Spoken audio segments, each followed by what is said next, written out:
Hello friends, स्वागत है आप सभी का हमारे इस यूट्यूब चैनल हिंदी साहित्य बाय पूजा पांडे में। आज की इस वीडियो में हम लोग हिंदी व्याकरण से संबंधित महत्वपूर्ण 100 प्रश्नों को देखेंगे जो कि आपकी परीक्षा के लिए काफ़ी इम्पोर्टेंट होगा। जैसा कि आप जानते हैं KVS TGT हिंदी का एग्ज़ाम 3 दिन बाद है और फिर 21 फरवरी से PRT के एग्ज़ाम भी चालू हैं और 16 फरवरी से PGT के एग्ज़ाम भी चालू हैं। तो आप लोगों के लिए ये वीडियो काफ़ी हेल्पफुल होने वाला है। KVS TGT के सिलेबस में अन्य जितनी भी NCERT की बुक्स हैं उन सबको हमने कंप्लीट करवा दिया है। आप लोग चैनल के प्लेलिस्ट पे जाकर देख सकते हैं जिनमें आपको NCERT की बुक के अलावा संधि, समास और कारक के वीडियो भी मिल जाएंगे। चलिए आज के इस वीडियो को शुरू करते हैं। आप लोगों के कितने प्रश्न सही हुए ये आप देख सकते हैं कि आपकी तैयारी कैसी है और आपको ये प्रश्न कैसे लगे, ये वीडियो कैसी लगी हमें कमेंट करके ज़रूर बताएं और अपने फ्रेंड्स को भी शेयर कीजिएगा। पहला प्रश्न है कि इनमें से कौन सा अव्ययी भाव पद है। ऑप्शन है A गृहागत, B आचार कुशल, C प्रतिदिन या फिर D कुमारी। तो इसका राइट आंसर होगा ऑप्शन नंबर C प्रतिदिन। यहाँ पर देखिए प्रति उपसर्ग लगा है। जिन शब्दों के शुरू में उपसर्ग लगते हैं वहाँ पे अव्ययी भाव समास होता है। अगला प्रश्न देखते हैं, निम्न में से कौन सा कर्मधारय समास है। A Chakrapani, B चतुर्युगम, C Shvetambar या फिर D माता पिता। तो इसका राइट आंसर हो जाएगा ऑप्शन नंबर C श्वेतांबर। यहाँ पे अंबर यानी कि वस्त्र की विशेषता बताई गई है कि वे श्वेत है, तो इसीलिए यहाँ पे कर्मधारय समास होगा। जहाँ पे विशेषण विशेष्य का संबंध हो जिन शब्दों में वहाँ पे कर्मधारय समास होता है। चलिए अगला प्रश्न देखते हैं। फ्रेंड्स, इस वीडियो में हमने शुरू के जो 25-26 प्रश्न हैं वो समास से लिए हैं, फिर उसी प्रकार क्रिया है, आगे संज्ञा है और व्याकरण के अन्य टॉपिक हैं। तीसरा प्रश्न है कि गजानन में कौन सा समास है। A द्वंद्व, B बहुव्रीहि, C तत्पुरुष या फिर D कर्मधारय। तो इसका राइट आंसर होगा ऑप्शन नंबर B बहुव्रीहि। गजानन में बहुव्रीहि समास होता है। अगला प्रश्न देखते हैं, देवासुर में कौन सा समास है। A बहुव्रीहि, B कर्मधारय, C तत्पुरुष या फिर D द्वंद्व। तो इसका राइट आंसर हो जाएगा ऑप्शन नंबर D द्वंद्व समास है, क्योंकि जब आप देवासुर का संधि विच्छेद करेंगे तो देव और असुर अलग अलग हो जाएगा, बीच में योजक चिन्ह का प्रयोग होगा। तो देव का विलोम जो है वो असुर होता है, इसलिए यहाँ पे द्वंद्व समास हो जाएगा। चलिए अगला प्रश्न देखते हैं, प्रश्न संख्या 5। वनगमन में कौन सा समास है। A बहुव्रीहि, B द्विगु, C तत्पुरुष या फिर D कर्मधारय। तो इसका राइट आंसर होगा ऑप्शन नंबर C तत्पुरुष। वनगमन का अर्थ हो जाएगा वन को गमन, यहाँ पे कारक चिन्हों का लोप है इसलिए यहाँ पे तत्पुरुष समास होगा। अगला प्रश्न देखते हैं, पंचतंत्र में कौन सा समास है। A कर्मधारय, B बहुव्रीहि, C द्विगु या फिर D द्वंद्व। तो इसका राइट आंसर होगा ऑप्शन नंबर C द्विगु, क्योंकि यहाँ पे पंच संख्यावाची शब्दों का प्रयोग हुआ है इसलिए यहाँ पे द्विगु समास होगा। अगला प्रश्न देखते हैं, प्रश्न संख्या 7। देशभक्ति कौन सा समास है। A द्विगु, B तत्पुरुष, C द्वंद्व या फिर D बहुव्रीहि। तो इसका राइट आंसर हो जाएगा ऑप्शन नंबर B तत्पुरुष। देशभक्ति का संधि विच्छेद हम लोग करेंगे तो ये हो जाएगा देश के लिए भक्ति, यानी कि यहाँ पे तत्पुरुष समास होगा। अगला प्रश्न देखते हैं, कौन सा बहुव्रीहि समास का उदाहरण है। A निषिदिन, B Tribhuvan, C Neelkanth या फिर D पुरुष सिंह। तो इसका राइट आंसर होगा ऑप्शन नंबर C नीलकंठ। नीला है कंठ जिसका, अर्थात कि शिव, इसलिए यहाँ पे बहुव्रीहि समास होगा। अगला प्रश्न देखते हैं, त्रिलोचन में कौन सा समास है। A अव्ययी भाव, B कर्मधारय, C बहुव्रीहि या फिर D इनमें से कोई नहीं। तो इसका राइट आंसर होगा ऑप्शन नंबर C बहुव्रीहि। त्रिलोचन यानी कि लोचन का अर्थ होता है नेत्र यानी कि नयन, जिसके कि 3 आँख हो, अर्थात कि कौन, शिव। तो इसका भी राइट आंसर हो जाएगा ऑप्शन नंबर C, इसमें बहुव्रीहि समास होगा। अगला प्रश्न देखते हैं, चौराहा में कौन सा समास है। A बहुव्रीहि, B तत्पुरुष, C अव्ययी भाव या फिर D द्विगु। तो इसका राइट आंसर हो जाएगा ऑप्शन नंबर D द्विगु। चौराहा, ठीक है, यहाँ पर देखेंगे आप संख्यावाची शब्द का प्रयोग हुआ है इसलिए इसका आंसर हो जाएगा ऑप्शन नंबर D चौराहा में द्विगु समास। अगला प्रश्न है, 10 मुख में कौन सा समास है। A कर्मधारय, B बहुव्रीहि, C तत्पुरुष या फिर D द्विगु। तो इसका राइट आंसर होगा ऑप्शन नंबर बी, बहुव्रीहि, क्योंकि 10 मुख का अर्थ हो जाएगा जिसके 10 मुख हों अर्थात कि रावण, इसलिए यहाँ पे बहुव्रीहि समास होगा। अगला प्रश्न देखते हैं, प्रश्न संख्या 12। महादेव में कौन सा समास है? ए तत्पुरुष, बी अव्ययी भाव, सी कर्मधारय या फिर डी द्वंद्व। तो इसका राइट आंसर होगा ऑप्शन नंबर सी, कर्मधारय, क्योंकि यहाँ पे देव की विशेषता बताई गई कि वो महान है, इसलिए यहाँ पे महादेव में कर्मधारय समास हो जाएगा। अगला प्रश्न है, विशेषण और विशेष्य के योग से कौन सा समास बनता है? अभी हमने आपको ऊपर बताया है, ए द्विगु, बी द्वंद्व, सी कर्मधारय या फिर डी तत्पुरुष। तो इसका राइट आंसर होगा ऑप्शन नंबर सी, कर्मधारय। अगला प्रश्न देखते हैं, किस शब्द में द्विगु समास है? ए आजीवन, बी भूदान, सी सप्ताह या फिर डी पुरुष सिंह।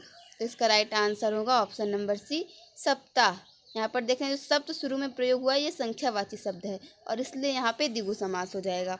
अगला प्रश्न देखते हैं, किसमें सही सामासिक पद है? ए पुरुष धन्वी, बी दिवारात्रि, सी त्रिलोकी या फिर डी मंत्री परिषद।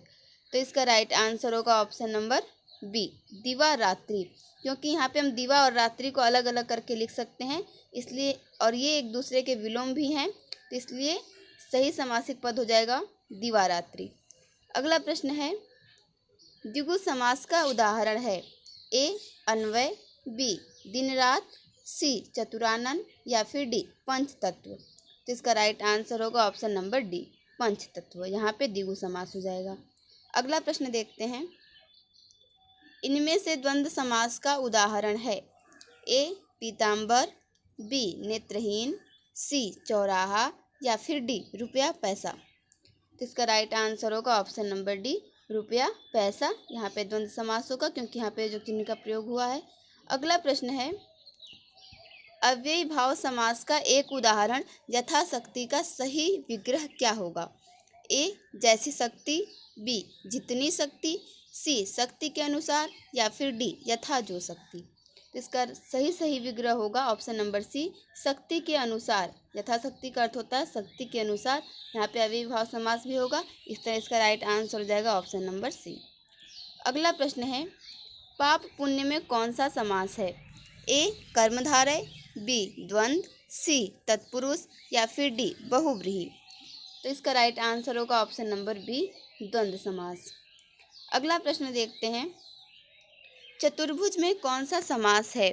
ए द्वंद्व, बी द्विगु, सी तत्पुरुष या फिर डी बहुव्रीहि। तो इसका राइट आंसर हो जाएगा ऑप्शन नंबर डी, बहुव्रीहि। अगला प्रश्न है, गंगा जल में कौन सा समास है? ए अव्ययी भाव, बी तत्पुरुष, सी द्विगु या फिर डी बहुव्रीहि। तो इसका राइट आंसर होगा ऑप्शन नंबर बी, तत्पुरुष, गंगा का जल, अर्थात कि इसमें तत्पुरुष समास हो जाएगा। अगला प्रश्न देखते हैं, महात्मा में कौन सा समास है? ए द्विगु, बी कर्मधारय, सी तत्पुरुष या फिर डी अव्ययी भाव। तो इसका राइट आंसर होगा ऑप्शन नंबर बी, कर्मधारय। फ्रेंड्स, कई बार समाज से जुड़े प्रश्न जिनके उत्तर हमें पता होते हैं फिर भी परीक्षा में गलत हो जाते हैं। मुझे उम्मीद है इस वीडियो को देखने के बाद जो शुरू के आपके 20-25 प्रश्न है समाज से संबंधित, इसे देखने के बाद आपके समाज से संबंधित प्रश्न जो है परीक्षा में बिल्कुल भी गलत नहीं होंगे। चलिए देखते हैं अगला प्रश्न, प्रश्न संख्या 23। गुणहीन में कौन सा समास है? ए तत्पुरुष, बी द्वंद्व, सी कर्मधारय या फिर डी द्विगु। इसका राइट आंसर होगा ऑप्शन नंबर ए, तत्पुरुष, क्योंकि गुणहीन का अर्थ होता है गुण से हीन, यहाँ पे जो से चिन्ह है उसका लोप हुआ है, इसलिए यहाँ पे तत्पुरुष समास होगा। अगला प्रश्न देखते हैं, प्रश्न संख्या 24। नवग्रह में कौन सा समास है? ए द्विगु, बी तत्पुरुष, सी द्वंद्व या फिर डी कर्मधारय। तो इसका राइट आंसर होगा ऑप्शन नंबर ए, द्विगु, क्योंकि यहाँ पे नव जो है वो संख्यावाची शब्द है, इसलिए यहाँ पे द्विगु समास हो जाएगा। प्रश्न संख्या 25 है, पुत्र पुत्री में कौन सा समास है? ए अव्ययी भाव समास, बी कर्मधारय समास, सी द्वंद्व समास या फिर डी बहुव्रीहि समास। तो इसका राइट आंसर होगा ऑप्शन नंबर सी, द्वंद्व समास। अगला प्रश्न है, ग्रामगत में कौन सा समास है? ए अव्ययी भाव समास, बी तत्पुरुष समास, सी बहुव्रीहि समास या फिर डी द्वंद्व समास। तो इसका राइट आंसर होगा ऑप्शन नंबर बी, तत्पुरुष समास।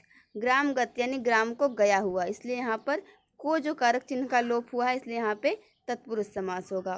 प्रश्न संख्या 27 है, बच्चे सो गए हैं वाक्य में कौन सी क्रिया है? ए वर्तमान कालिक, बी भूतकालिक, सी भविष्यकालिक या फिर डी आज्ञार्थक कालिक। तो इसका राइट आंसर होगा ऑप्शन नंबर बी, बच्चे सो गए हैं, इसमें भूतकालिक क्रिया है। अगला प्रश्न देखते हैं, बंदर पेड़ पर बैठा हुआ था वाक्य में प्रयुक्त क्रिया का रूप है? ए सामान्य भूतकालिक, बी आसन्न भूतकालिक, सी पूर्ण भूतकालिक या फिर डी अपूर्ण भूतकालिक। तो इसका राइट आंसर होगा ऑप्शन नंबर डी, अपूर्ण भूतकालिक। बंदर पेड़ पर बैठा हुआ था, इस वाक्य में जो क्रिया प्रयोग हुई है वो अपूर्ण भूतकालिक है। अगला प्रश्न देखते हैं, किस वाक्य में एक कर्मक क्रिया का प्रयोग नहीं हुआ है? ए सचिन क्रिकेट खेलता है, बी लता गीत गा रही थी, सी उसने मुझे गाना सुनाया या फिर डी तुमने कल क्या खाया था। तो इसका राइट आंसर हो जाएगा ऑप्शन नंबर सी, उसने मुझे गाना सुनाया। इसे छोड़कर बाकी अन्य तीनों में एक कर्मक क्रिया का प्रयोग किया गया है। अगला प्रश्न देखते हैं, प्रश्न संख्या 30, किस वाक्य में अकर्मक क्रिया का प्रयोग हुआ है?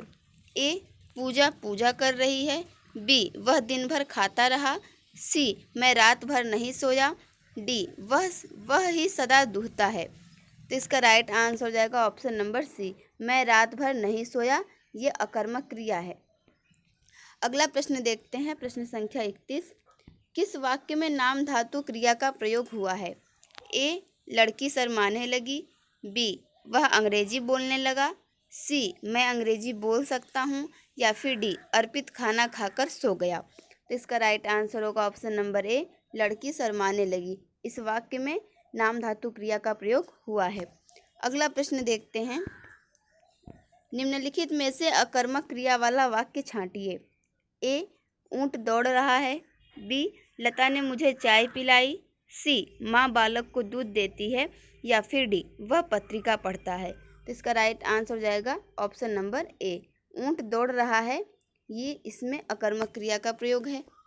अगला प्रश्न है, निम्नलिखित में से सकर्मक क्रिया वाला वाक्य छांटिए। ए बच्चा सदा रोता रहता है, बी हिमांशु बस पर चढ़ गया, सी चेतन छत से गिर गया या फिर डी उसने अमरूद खरीदे।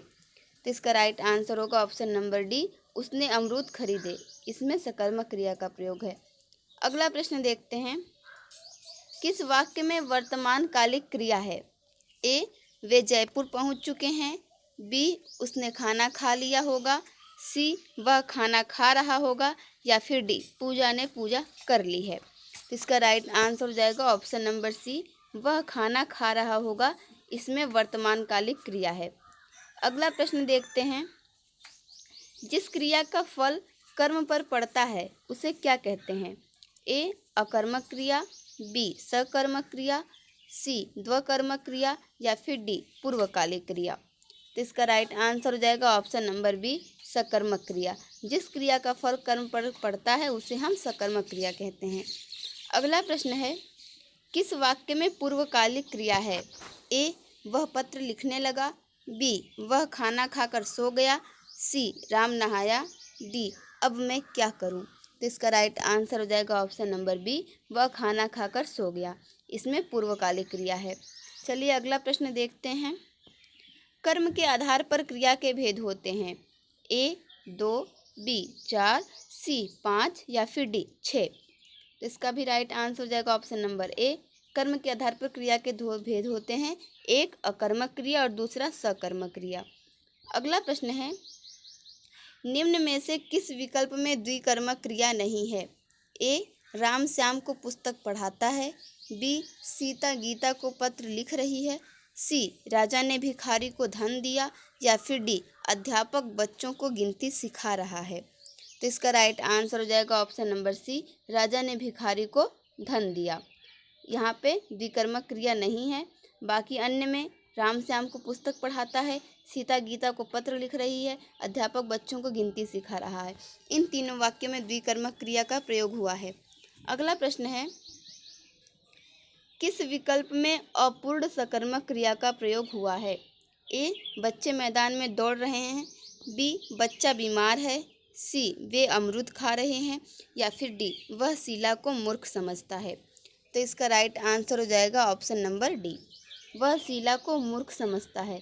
इसमें अपूर्ण सकर्मक क्रिया का प्रयोग हुआ है। प्रश्न संख्या 40 देखते हैं। किस विकल्प में नाम धातु क्रिया नहीं है? ए रंगना, बी दोहराना, सी बुलाना, या फिर डी दुखना। तो इसका राइट आंसर हो जाएगा ऑप्शन नंबर सी, बुलाना। अगला प्रश्न है, किस विकल्प में आसन्न भूतकालिक क्रिया है? ए वह मेरा मित्र था, बी सुशील जयपुर गया, सी मैं खाना खाकर आया हूँ, या फिर डी यदि युद्ध होता तो गोलियाँ चलती। तो इसका राइट आंसर होगा ऑप्शन नंबर सी, मैं खाना खाकर आया हूँ। इसमें आसन्न भूतकालिक क्रिया का प्रयोग है। अगला प्रश्न देखते हैं, प्रश्न संख्या 42। किस विकल्प में अकर्मक क्रिया है? ए मामा ने मुझे साड़ी दी, बी अपूर्वा सोती है, सी रीता ने मुझे पत्र लिखा, या फिर डी माता ने बच्चे को दूध पिलाया। तो इसका राइट आंसर हो जाएगा ऑप्शन नंबर बी, अपूर्वा सोती है। इसमें अकर्मक क्रिया है। अगला प्रश्न देखते हैं, प्रश्न संख्या 43। किस विकल्प में सकर्मक क्रिया है? ए योगिता सुबह टहलती है, बी वर्षा खूब हो रही है, सी सूर्य संसार को प्रकाश देता है, या फिर डी वह तेज दौड़ता है। तो इसका राइट आंसर हो जाएगा ऑप्शन नंबर सी, सूर्य संसार को प्रकाश देता है। इसमें सकर्मक क्रिया का प्रयोग है। अगला प्रश्न देखते हैं, प्रश्न संख्या 44। मुदित महीपति मंदिर आए, सेवक सचिव सुमंत बुलाए, इस पंक्ति में कौन सा अलंकार है? ए उपमा अलंकार, बी रूपक अलंकार, सी अनुप्रास अलंकार, या फिर डी यमक अलंकार। तो इसका राइट आंसर हो जाएगा ऑप्शन नंबर सी, अनुप्रास अलंकार। क्योंकि यहाँ पर आप देखेंगे जो म वर्ड है और स वर्ड है उसकी बार बार आवृत्ति होने के कारण यहाँ पे अनुप्रास अलंकार हो जाएगा। अगला प्रश्न है, 3 बेर खाती सो वे 3 बैर खाती है, इस पंक्ति में कौन सा अलंकार है? ए अनुप्रास अलंकार, बी श्लेष अलंकार, सी यमक अलंकार, या फिर डी रूपक अलंकार। इसका राइट आंसर होगा ऑप्शन नंबर सी, यमक अलंकार। यहाँ पर आप देखेंगे जो बेर और बैर शब्द आया है, तो एक जो बेर है वो एक फल का नाम है, और एक जो बर है वो टाइम यानी कि वो कितने बार खाती है। अगला प्रश्न देखते हैं, प्रश्न संख्या 46। चरण कमल बंदो हरिराई, इस पंक्ति में कौन सा अलंकार है? ए उपमा अलंकार, बी रूपक अलंकार, सी श्लेष अलंकार, या फिर डी अतिशयोक्ति अलंकार। तो इसका राइट आंसर हो जाएगा ऑप्शन नंबर बी, रूपक अलंकार। अगला प्रश्न है, नीचे दिए गए विकल्पों में से कौन सा रूपक अलंकार है? ए इसका मुख चंद्रमा के समान है, बी चंद्रमा इसके मुख के समान है, सी इसका मुख ही चंद्रमा के समान है, या फिर डी यह मुख है अथवा चंद्रमा। तो इसका राइट आंसर होगा ऑप्शन नंबर सी, इसका मुख ही चंद्रमा के समान है। इसमें रूपक अलंकार हो जाएगा। अगला प्रश्न देखते हैं, पीपर पात सरिस मन डोला, इस पंक्ति में कौन सा अलंकार है? ए उत्प्रेक्षा अलंकार, बी उपमा अलंकार, सी रूपक अलंकार, या फिर डी अतिशयोक्ति। तो इसका राइट आंसर होगा ऑप्शन नंबर बी, उपमा अलंकार। अगला प्रश्न देखते हैं, उपमान और उपमेय के अभेद को क्या कहते हैं? ए उपमा अलंकार, बी रूपक अलंकार, सी उत्प्रेक्षा अलंकार, या फिर डी भ्रांतिमान अलंकार। तो इसका राइट आंसर हो जाएगा ऑप्शन नंबर बी, रूपक अलंकार। जहाँ पर उपमान और उपमेय में अभेद होता है वहाँ पे रूपक अलंकार होता है। अगला प्रश्न है, उपमेय में कल्पित उपमान की संभावना को क्या कहते हैं? ए उपमा अलंकार, बी रूपक अलंकार, सी उत्प्रेक्षा अलंकार, या फिर डी दृष्टांत अलंकार। तो इसका राइट आंसर हो जाएगा ऑप्शन नंबर सी, उत्प्रेक्षा अलंकार। जहाँ पर उपमेय में कल्पित उपमान की संभावना को व्यक्त किया जाए वहाँ पे उत्प्रेक्षा अलंकार होता है। जैसे कि जहाँ भी आप देखें जनु, जानहु, मनु, मानहु, मानव, इन सब शब्दों का प्रयोग हो वहाँ पे उत्प्रेक्षा अलंकार पाया जाता है। अगला प्रश्न है, प्रश्न संख्या 51। फ्रेंड्स 50 प्रश्न हम लोग कर चुके हैं लगभग, आज की वीडियो के आधे प्रश्न। और जिस टॉपिक से आप लोग प्रश्न कर रहे हैं, अगर इन टॉपिक से परीक्षा में प्रश्न आएंगे तो मुझे पूरी उम्मीद है कि आप लोगों के प्रश्न गलत नहीं होंगे। और बाकी आप लोग अगर इसके केवीएस टीजीटी एग्ज़ाम के अन्य बुक्स को पढ़ना चाहते हैं तो पिछली जो वीडियो है आप लोग जाकर देख सकते हैं, सभी बुक्स उसमें कंप्लीट हो गई हैं। ये प्रश्न है कि राम बाजार की ओर आया होगा, इसमें कौन सा पदबंध है? ए विशेषण पदबंध, बी क्रिया पदबंध, सी संज्ञा पदबंध या फिर डी सर्वनाम पदबंध। तो इसका राइट आंसर हो जाएगा ऑप्शन नंबर बी, राम बाजार की ओर आया होगा, इसमें क्रिया पदबंध है। अगला प्रश्न है, सीता किसी से अच्छे से बात नहीं करती इसलिए उसके पार्टी में कोई नहीं आया, इसमें कौन सा पदबंध होगा? ए क्रिया विशेषण पदबंध, बी संज्ञा पदबंध, सी सर्वनाम पदबंध या फिर डी विशेषण पदबंध। तो इसका राइट आंसर हो जाएगा ऑप्शन नंबर सी सर्वनाम पदबंध, क्योंकि यहाँ पर देखिए उसके ये शब्द का प्रयोग हुआ है और उसके क्या है? सर्वनाम है, इसलिए यहाँ पे सर्वनाम पदबंध होगा। अगला प्रश्न देखते हैं, आसमान में उड़ती चिड़िया के पैरों में चोट लगी हुई है, इसमें कौन सा पदबंध होगा? ए विशेषण पदबंध, बी क्रिया पदबंध, सी संज्ञा पदबंध या फिर डी सर्वनाम पदबंध। तो इसका राइट आंसर हो जाएगा ऑप्शन नंबर सी संज्ञा पदबंध, क्योंकि यहाँ पर आप देखेंगे चिड़िया कौन से? आसमान में उड़ती चिड़िया, ये संज्ञा के स्थान पर इस पदबंध का प्रयोग हुआ है, इसलिए यहाँ पर संज्ञा पदबंध हो जाएगा। अगला प्रश्न है, वह होली में अपने दोस्त के साथ घर पर आया, यहाँ पे कौन सा पदबंध है? ए संज्ञा, बी विशेषण, सी अव्यय या फिर डी क्रिया। तो इसका राइट आंसर होगा ऑप्शन नंबर सी, यहाँ पर अव्यय पदबंध होगा। अगला प्रश्न देखते हैं, निम्नलिखित में से कौन वर्ण अंतस्थ नहीं है? ए य, बी ह, सी र या फिर डी व। तो फ्रेंड्स अंतस्थ जो वर्ण हैं उनके अंदर क्या आते हैं? य, र, ल और व, लेकिन जो ह है ये ऊष्म व्यंजन के अंतर्गत आता है, इसलिए इसका राइट आंसर होगा ऑप्शन नंबर बी, ह अंतस्थ नहीं है। अगला प्रश्न है, य, र, ल, व व्यंजनों को कौन सा कहते हैं? ए स्पर्श व्यंजन, बी अंतस्थ व्यंजन, सी ऊष्म व्यंजन या फिर डी उपर्युक्त में से कोई नहीं। तो अभी हमने आपको बताया कि य, र, ल, व व्यंजनों को अंतस्थ व्यंजन कहा जाता है। अगला प्रश्न है, हिंदी वर्णमाला में ऊष्म व्यंजन कौन कौन से होते हैं?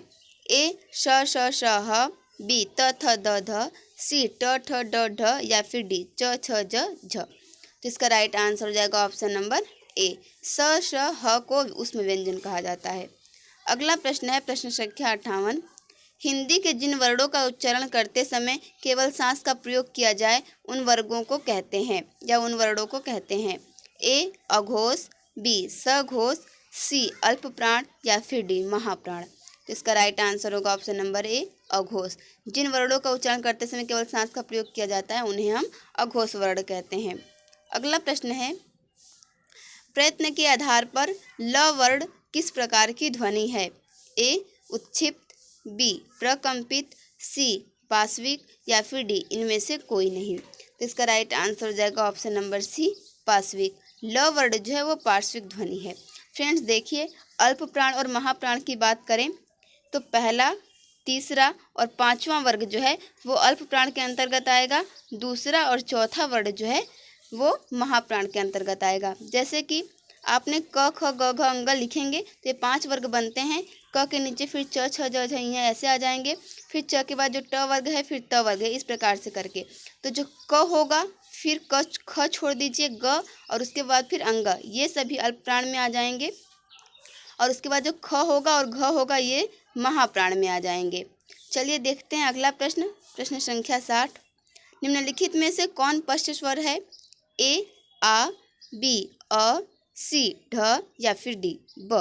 तो इसका राइट आंसर होगा ऑप्शन नंबर ए, आ जो वर्ड है ये पश्च स्वर है। अगला प्रश्न देखते हैं, निम्नलिखित में से ओष्ठ ध्वनि नहीं है? ए फ में, बी म में, सी च में या फिर डी प में। तो इसका राइट आंसर होगा ऑप्शन नंबर सी, च जो है ये ओष्ठ ध्वनि नहीं है। अगला प्रश्न है, निम्न में से कौन व्यंजन पार्श्विक है? ए छ, बी य, सी ल या फिर डी स। तो इसका राइट आंसर हो जाएगा ऑप्शन नंबर सी। अभी हमने आपको ऊपर भी बताया जो ल व्यंजन है ये पार्श्विक ध्वनि है। अगला प्रश्न है, हिंदी तालव्य ध्वनियाँ हैं? ए च छ ज झ, बी क ख ग घ, सी त थ द ध, या फिर डी ट ठ ड ढ। तो इसका राइट आंसर होगा ऑप्शन नंबर ए, च छ ज झ। इन व्यंजनों का उच्चारण जो है तालव्य से होता है, इसलिए ये तालव्य ध्वनियाँ हैं। अगला प्रश्न है, व्युत्पत्ति के आधार पर शब्द होते हैं। ए 4 प्रकार के, बी 2 प्रकार के, सी 3 प्रकार के, या फिर डी 5 प्रकार के। तो इसका राइट आंसर हो जाएगा ऑप्शन नंबर ए, 4 प्रकार के। व्युत्पत्ति के आधार पर शब्द 4 प्रकार के होते हैं। कौन कौन से? तो पहला है तत्सम, दूसरा है तद्भव, तीसरा है देशज, और चौथा है विदेशज। और विदेशज शब्दों को ही विदेशी या फिर आगत शब्द भी कहा जाता है। अगला प्रश्न देखते हैं, प्रश्न संख्या 65। सार्थक शब्द का उदाहरण है। ए सुंदरता, बी पचम, सी मकच, या फिर डी कलज। इसका राइट आंसर होगा ऑप्शन नंबर ए, सुंदरता। यही सार्थक शब्द है, बाकी ये तीनों शब्द जो हैं वो निरर्थक हैं। अगला प्रश्न है, इनमें से कौन सा शब्द निरर्थक है? ए भाई, बी अचप, सी अचल, या फिर डी अटल। तो इसका राइट आंसर होगा ऑप्शन नंबर बी अचप। इसका कोई अर्थ नहीं होता है। अगला प्रश्न है, जो शब्द संस्कृत भाषा से ज्यों के त्यों हिंदी भाषा में प्रयोग किए जाने लगे उन्हें हम कौन से शब्द कहते हैं? ए देशज, बी विदेशी, सी तत्सम, या फिर डी तद्भव। इसका राइट आंसर होगा ऑप्शन नंबर सी तत्सम। जो शब्द संस्कृत भाषा से ज्यों के त्यों हिंदी भाषा में प्रयोग होते हैं उन्हें हम तत्सम शब्द कहते हैं। अगला प्रश्न है, उत्पत्ति के आधार पर शब्दों के भेद हैं। ए तत्सम, तद्भव, देशज, विदेशी, या फिर बी रूढ़, यौगिक, योग रूढ़, सी एकार्थी, अनेकार्थी, विलोम, पर्यायवाची, या फिर डी विकारी और अविकारी। तो इसका राइट आंसर होगा ऑप्शन नंबर ए। अभी हमने आपको ऊपर बताया भी कि उत्पत्ति के आधार पर शब्दों के 4 भेद होते हैं, तत्सम, तद्भव, देशज और विदेशी।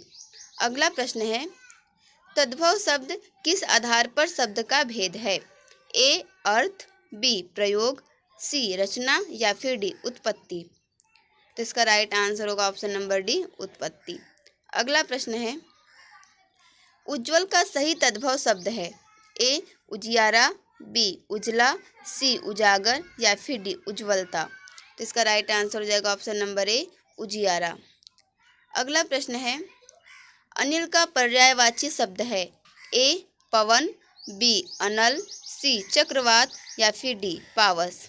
तो इसका राइट आंसर होगा ऑप्शन नंबर ए पवन। पवन जो ये अनिल का पर्यायवाची है।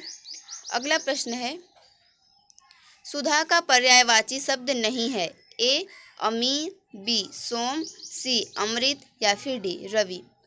तो इसका राइट आंसर होगा ऑप्शन नंबर डी रवि जो ये सूर्य का पर्यायवाची शब्द है, सुधा का नहीं है। सुधा के ये पर्यायवाची शब्द होते हैं अमीर, सोम, अमृत। अगला प्रश्न है, हनुमान का पर्यायवाची शब्द नहीं है। ए पवनसुत, बी मारुति, सी अंजनी पुत्र, या फिर डी विनायक। तो इसका राइट आंसर हो जाएगा ऑप्शन नंबर डी विनायक जो है ये गणेश जी का पर्यायवाची शब्द होता है, बाकी ये अन्य तीनों हनुमान के पर्यायवाची शब्द हैं।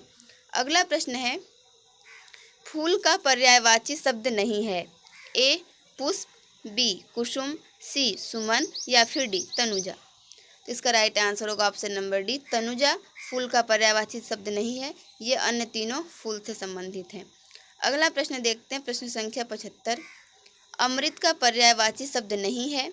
ए रसाल, बी सुधा, सी पीयूष, डी अमीय। तो अभी आप लोगों ने ऊपर इन तीनों ऑप्शनों को देखा था ऊपर वाले प्रश्न में, इसलिए इसका राइट आंसर हो जाएगा ऑप्शन नंबर ए रसाल का अर्थ होता है आम, ये आम का पर्यायवाची शब्द है, बाकी ये अन्य तीनों अमृत के पर्यायवाची हैं।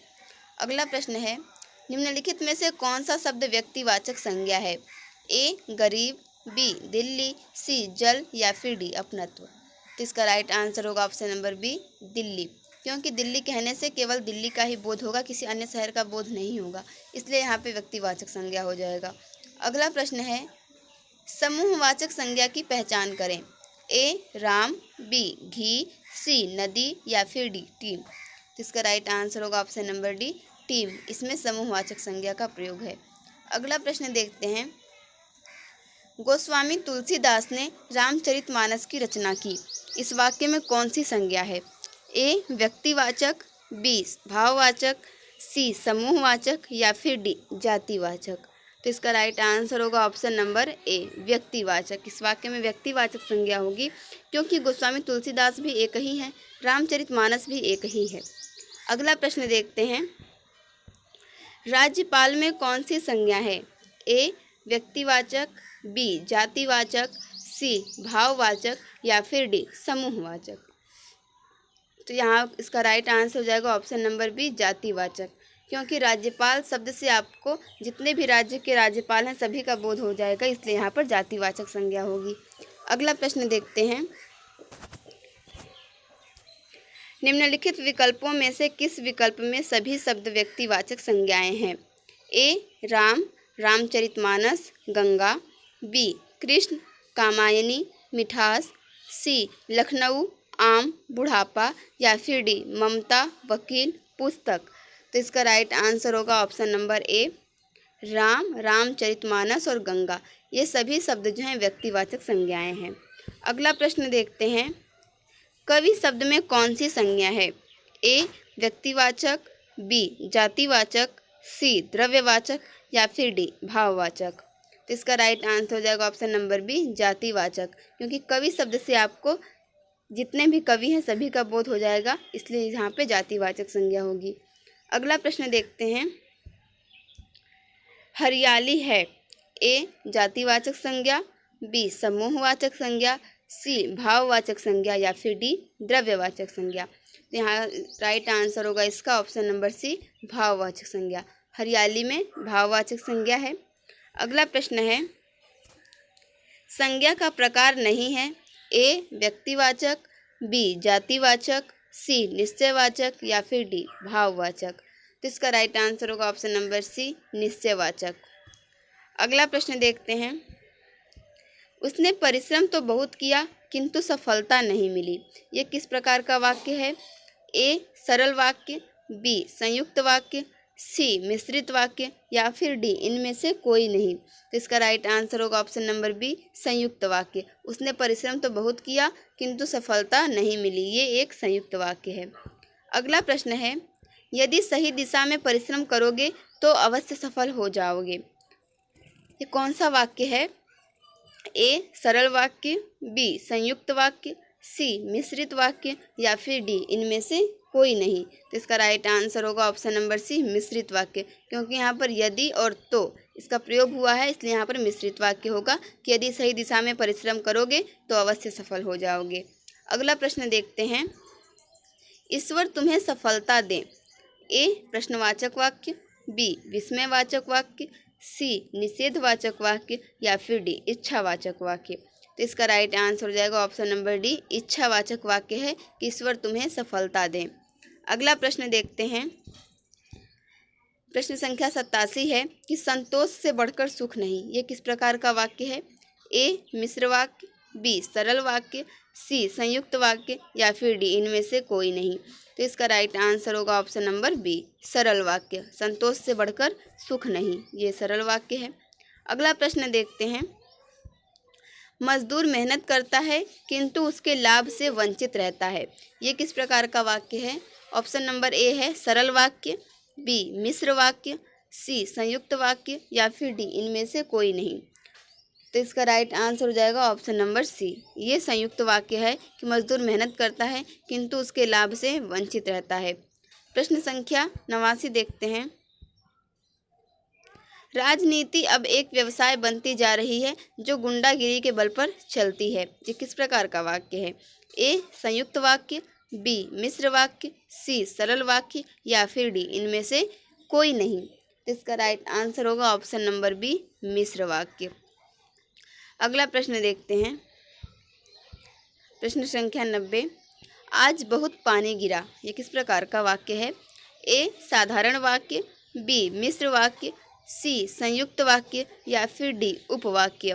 तो इसका राइट आंसर होगा ऑप्शन नंबर ए, साधारण वाक्य। आज बहुत पानी गिरा, ये साधारण वाक्य है। अगला प्रश्न हम लोग देखते हैं फ्रेंड्स, 90 प्रश्न हम लोगों के हो चुके हैं लगभग आधे घंटे में, बाकी अभी सिर्फ 10 प्रश्न और बचे हैं। अगली वीडियो में हम लोग भारत की खोज, बालराम कथा और महाभारत कथा से जुड़े सभी महत्वपूर्ण प्रश्नों को एक ही वीडियो में देखेंगे। ये वीडियो आपको कल मिलेगी, फिर उसके बाद आपके पास एक दिन बचेगा। आप लोग अच्छे से रिवीजन कर लीजिए। अगर आपने नोट्स तैयार किए हैं तो आप उन नोट्स को देख लीजिए, नहीं तो अगर आप 4-5 घंटे का समय देते हैं तो इस चैनल पे, हमारे चैनल पे जो है एनसीईआरटी बुक की सभी वीडियो उपलब्ध हैं। चाहे क्षितिज हो, बसंत हो, कृतिका हो, भारत की खोज हो, राम कथा हो, महाभारत कथा हो या फिर वस्तुनिष्ठ प्रश्न हो, जो कि एनसीईआरटी बुक्स पर बेस्ड हैं। तो आप लोग उन्हें 4-5 घंटे का समय देकर आसानी से रिवीजन कर सकते हैं। इससे आपकी परीक्षा की तैयारी जो है 100 में से 100 की हो जाएगी और आपके प्रश्न गलत नहीं होंगे। चलिए देखते हैं प्रश्न संख्या 91 कि तुलसीदास ने कहा है कि विनाश काल में मनुष्य की बुद्धि भ्रष्ट हो जाती है। ये किस प्रकार का वाक्य है? ए साधारण वाक्य, बी सरल वाक्य, सी संयुक्त वाक्य या फिर डी मिश्र वाक्य। तो इसका राइट आंसर होगा ऑप्शन नंबर डी। ये मिश्र वाक्य है कि तुलसीदास ने कहा है कि विनाश काल में मनुष्य की बुद्धि भ्रष्ट हो जाती है। अगला प्रश्न देखते हैं। अपील शब्द है ए देशज, बी तत्सम, सी विदेशज या फिर डी तद्भव। तो इसका राइट आंसर होगा ऑप्शन नंबर सी विदेशज। अपील जो है ये अंग्रेजी भाषा का शब्द है, जिसका कि हम लोग हिंदी में प्रयोग आवेदन करने के अर्थ में लेते हैं। अगला प्रश्न देखते हैं। विभावरी शब्द है ए देशज, बी तत्सम, सी तद्भव, डी संकर। तो इसका राइट आंसर हो जाएगा ऑप्शन नंबर बी तत्सम। अगला प्रश्न देखते हैं। प्रश्न संख्या 94 कि स्वतंत्र सत्ता धारण न करने वाले शब्द क्या कहलाते हैं? ए यौगिक, बी योग रूढ़, सी रूढ़ या फिर डी इनमें से कोई नहीं। तो इसका राइट आंसर हो जाएगा ऑप्शन नंबर सी रूढ़। स्वतंत्र सत्ता धारण न करने वाले शब्द रूढ़ शब्द कहलाते हैं। अगला प्रश्न हम लोग देखते हैं कि रेलगाड़ी शब्द है ए देशज, बी विदेशज, सी संकर, डी तत्सम। तो इसका राइट आंसर हो जाएगा ऑप्शन नंबर सी रेलगाड़ी संकर शब्द है। अगला प्रश्न देखते हैं। वकील किस भाषा का शब्द है? ए पुर्तगाली, बी अरबी, सी तुर्की या फिर डी फारसी। इसका राइट आंसर होगा ऑप्शन नंबर बी अरबी। वकील अरबी भाषा का शब्द है। अगला प्रश्न है। परीक्षा शब्द है ए विदेशज, बी तत्सम, सी तद्भव, डी देशज। इसका राइट आंसर हो जाएगा ऑप्शन नंबर बी तत्सम। परीक्षा तत्सम शब्द है। प्रश्न संख्या 98 है कि निम्नलिखित में कौन सा शब्द देशज है? ए अग्नि, बी प्रार्थना, सी लोटा या फिर डी खेत। इसका राइट आंसर होगा ऑप्शन नंबर सी लोटा। ये देशज शब्द है। खेत जो है आपका तद्भव शब्द है। अग्नि और प्रार्थना ये तत्सम शब्द हैं। प्रश्न संख्या 99 देखते हैं कि दृगंचल का सही संधि विच्छेद क्या होगा? ए दृगम धन अचल, बी दृग धन चल, सी दृग धन अंचल या फिर डी दृक धन अंचल। तो इसका राइट आंसर होगा ऑप्शन नंबर डी दृक धन अंचल। इसका संधि विच्छेद है। इसको हम योग करेंगे तो हो जाएगा दृगंचल। आखिरी प्रश्न देखते हैं। प्रश्न संख्या 100। महोदय का सही संधि विच्छेद है ए महान धन उदय, बी मोहधन दय, सी महाधन उदय या फिर डी महाधन उदय। इसका राइट आंसर होगा ऑप्शन नंबर सी महाधन उदय बराबर महोदय हो जाएगा। और महोदय जो है ये गुण संधि होगी, क्योंकि यहाँ पर आप देख रहे हैं आ और यू के ऊ के योग होने से ओ बन रहा है। तो फ्रेंड्स, हमने लगभग 38 मिनट में या आप ये कह लें 40 मिनट में हमने 100 प्रश्नों को देखा और व्याकरण से संबंधित सभी महत्वपूर्ण प्रश्नों को हमने हल कर लिया।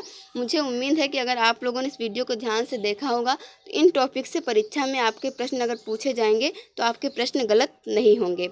उम्मीद है आप लोग अपनी तैयारी अच्छे से कर रहे होंगे, अपने समय का सदुपयोग कर रहे होंगे, क्योंकि आपकी परीक्षा में सिर्फ 3 दिन बचे हैं। तो चलिए मिलते हैं आपसे नेक्स्ट वीडियो में, जो कि आपके वस्तुनिष्ठ प्रश्नों पर आधारित होगी। भारत की खोज, बाल राम कथा और बाल महाभारत कथा पर आधारित होगी। Thank you for watching this video.